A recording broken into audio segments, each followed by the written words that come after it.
Hey guys, what is up? It is the Fast Break Report here, bringing you guys another vlog. So a lot of people have been wanting me to make a video on this, so I figured I'd go ahead and do it. I've had plans to make a video on it today, but I figured I'd just do it now. And that is on Jarace Walker.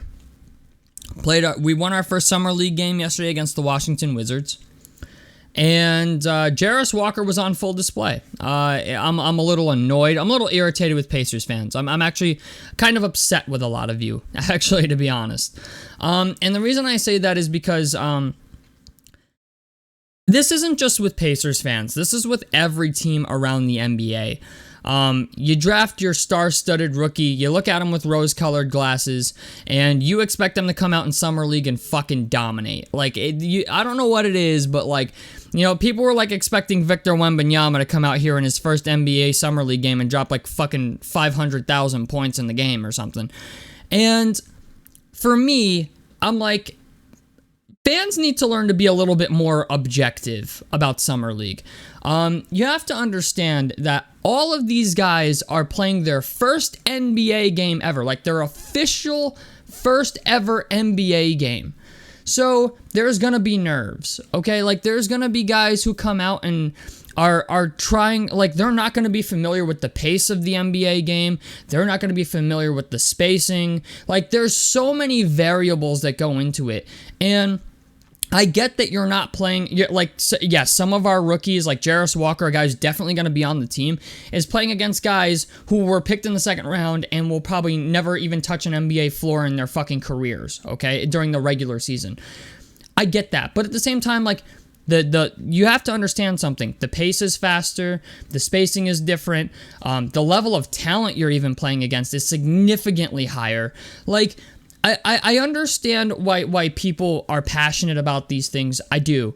But at the same time, you have to be objective and understand that this is a very nerve-wracking moment for a lot of rookies, because they're going into this saying, I'm playing in front of fucking guys that I'm going to be teammates with. I'm just going to be honest with you, right?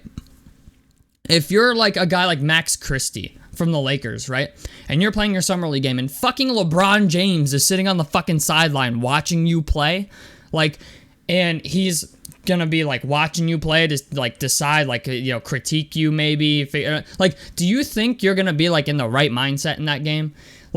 I know I wouldn't be. If I was being drafted into the NBA and I'm a rookie and LeBron James is my teammate and he's watching my summer league game, sorry, but I'm probably gonna play like shit. You know what I'm saying? The nerves are definitely gonna be there. And that's what I want people to understand. Honestly, Jarace Walker, I thought, had a very, very good first showing. I know people it started immediately as soon as the game ended. 3 of 13, 1 of 5 from 3. He's a bust. And I'm like, dude, it's one game.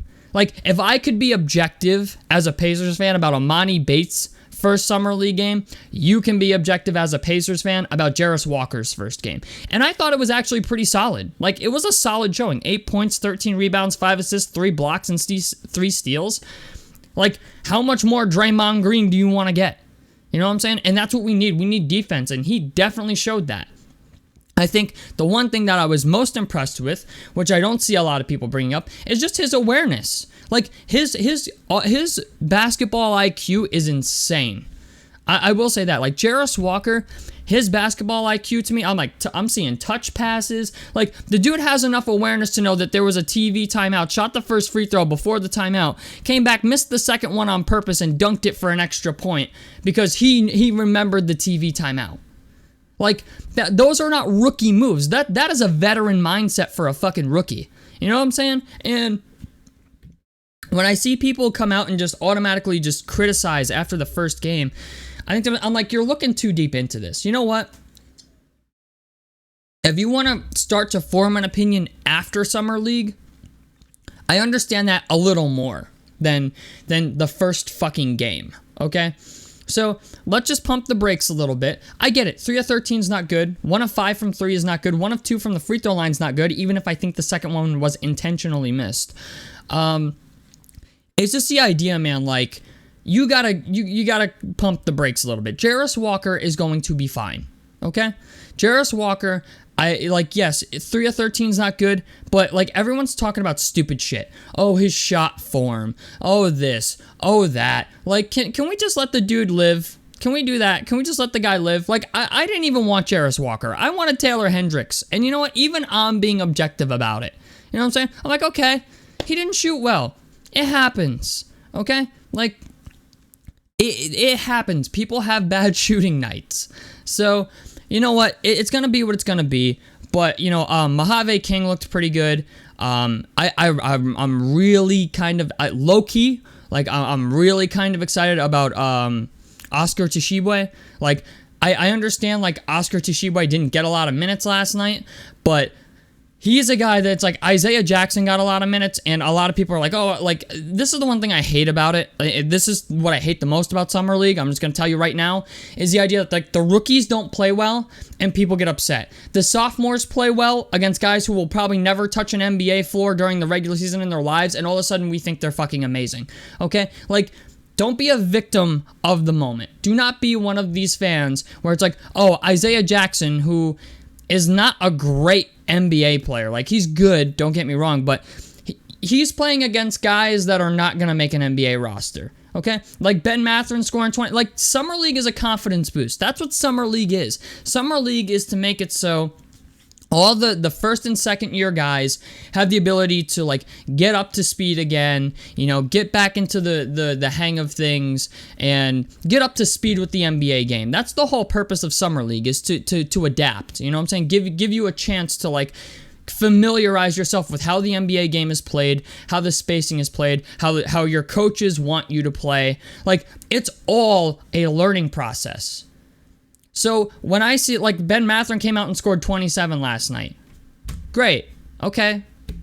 You know what? I expect him to. Like, he's playing against guys that are probably are G League players and guys who are never going to touch it. There's guys out there tonight playing against Ben Mathurin that are never going to touch an NBA court in a regular season ever in their fucking lives. Okay? They're good enough to be on an NBA Summer League roster. So, in fact, it used to be years ago, like back in the Chide, okay, in the early 2000s when Summer League first started, you could show up to Vegas with $500 and they would put you as a walk-on on a fucking Summer League team. A lot of people don't know that. Like, years ago, you could do that. The NBA doesn't do that much now, but, like, there was guys like, I think Luke Herringody was a guy that was like a walk-on, like from a college team. He just walked on, got onto the Cleveland Cavaliers Summer League team and actually balled out and ended up getting on an NBA roster. So Summer League used to be about that. So I want people to understand that, like, years ago, okay, like, you could do that. And it's still a thing today. It's like, yeah, instead of guys just being walk-ons and getting on a team, now it's like, yeah, you're drafting guys, but they're late second-round picks and undrafted free agents that are guys that are, like, getting a shot to maybe try out for a team. So I want people to recognize that. I thought Jarace Walker played very well, and that this doesn't just go for Jarace Walker as well. All these other rookies that you see, Victor Wembanyama, Brandon Miller, it sucks that Amen Thompson's going to be out now for 3 to 4 weeks, but Scoot Henderson's injured as well. Like, Anthony Black, all these guys that are playing, Grady Dick, like, just understand, like, don't be so critical of them after their first, like, their handful of Summer League games, okay? Because, like, just because they play, like, it's all an adapting period. That's all that it is. And I don't want people to overlook it. You know what I'm saying? Or think too much about it, because all you're really doing is just getting a feel for how good your player is. That's it. That's all you're getting. And if you, like, honestly, if you want to criticize the player, wait till the regular season. All right? Don't do it during Summer League. If you want to critique somebody, like, honestly, like, I just don't understand it, because most times you're not even going to know how good a player is until their third or fourth year in the league. So this bullshit that it's like, oh, he had one bad game, his debut sucked, he's fucking bust. Like, let's not do that, okay? Let's be more respectable and more what's the word I'm looking for here? Transparent than that. You know, I'd like to think we're like, as a fan base, we're a little more transparent and tolerant than that.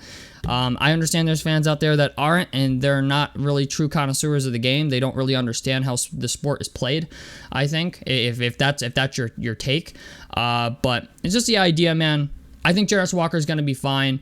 I liked what I saw, and I can't wait to see more. So tell me what you guys think about this down below in the comment section below. A like helps me out. Subscribe if you guys want to see more. I'm the Fast Break Report, and I'm out of this motherfucker.